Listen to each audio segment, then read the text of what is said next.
Now we will move into the object method.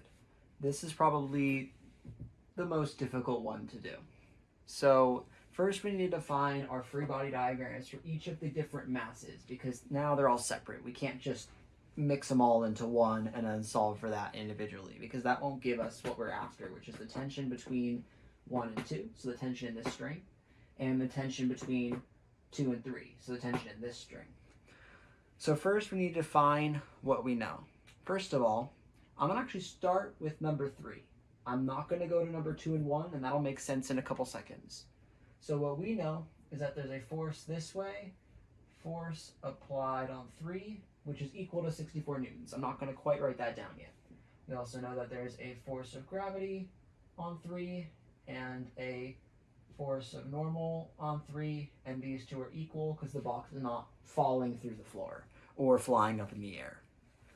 So we also know that there's a string this way that will pull the box backwards this way because of the whole equal and opposite forces thing.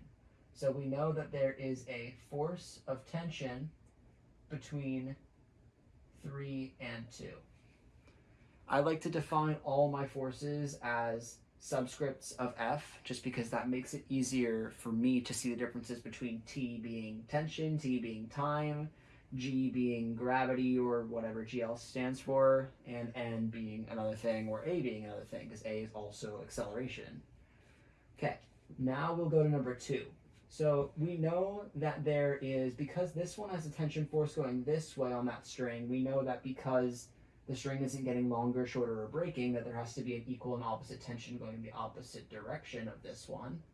So force T 2 to 3, and then one thing we know is that these two are equal because the string isn't getting any longer.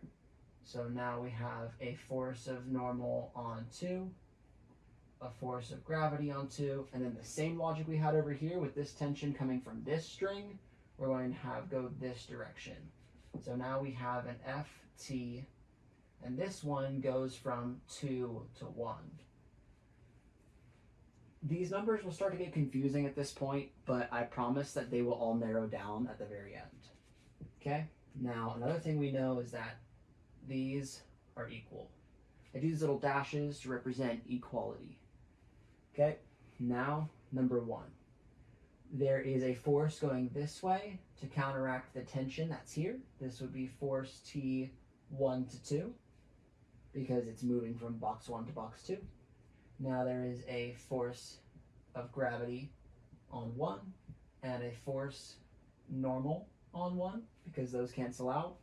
Now there isn't any more string over here, so there's no tension going this way. So this is it for number 1. That's why I wanted to do this one last.